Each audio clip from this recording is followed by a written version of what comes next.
jangan buat tuduhan bahawa JKOM tidak mempertahankan PMX. JKOM tidak mempertahankan dasar-dasar kerajaan. Cuma rakyat tidak melihat JKOM menyerang dalam konteks seperti cyber trooper menyerang.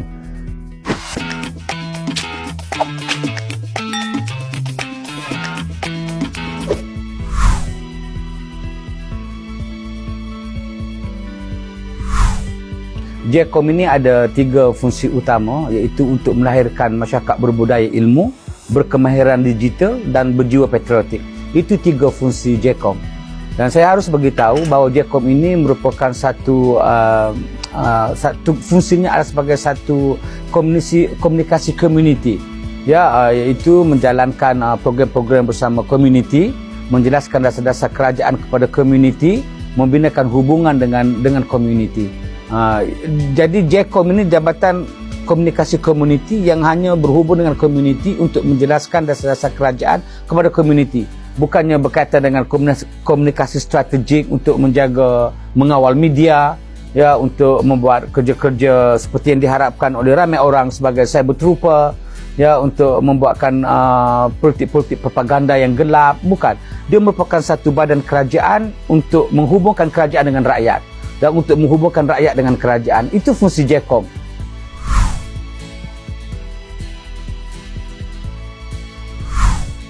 Jangan buat tuduhan bahawa JKOM tidak mempertahankan PMX. JKOM tidak mempertahankan dasar-dasar kerajaan. Kerana selain daripada 3 yang saya sebutkan tadi fungsi utama JKOM, JKOM mesti mempertahankan Perdana Menteri. JKOM mesti mempertahankan dasar-dasar kerajaan kerana itu fungsi JKOM. Itu sebabnya keberadaan JKOM. Cuma rakyat tidak melihat JKOM menyerang dalam konteks seperti cyber trooper menyerang. JKOM tidak membuat kerja-kerja seperti itu. Tetapi JKOM akan memberikan data-datanya.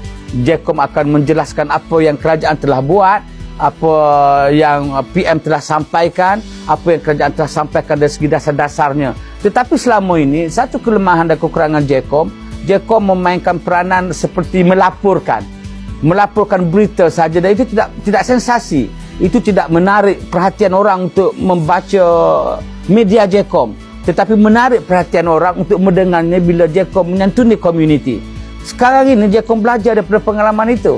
JKOM akan membuat dalam bentuk yang tidak lagi naratif yang biasa melaporkan, tetapi lebih kreatif dalam menjelaskan, mempertahankan dan menjawab tuduhan-tuduhan yang JKOM fikir tidak patut dibiarkan berterusan dilakukan oleh pembangkang terhadap kerajaan dan Perdana Menteri.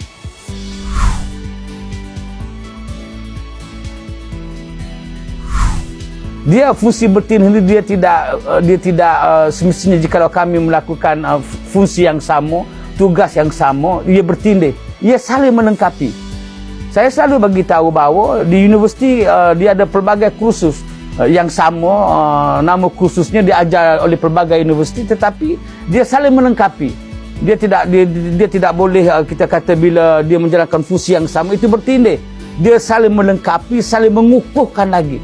Karena dasar-dasar ini, naratif-naratif ini, kebaikan-kebaikan kerajaan ini, kebaikan-kebaikan yang dibuat oleh Perdana Menteri ini misalnya, mesti disampaikan oleh banyak agensi kerajaan kepada rakyat. Baru dia boleh masuk di fikiran rakyat bahawa ini sebenarnya arah hala tuju negara yang rakyat mesti faham dan rakyat mesti dokong. Jadi saya fikir ia saling melengkapi. Soal tindan lapis itu tidak timbul lah. Tidak timbul lah.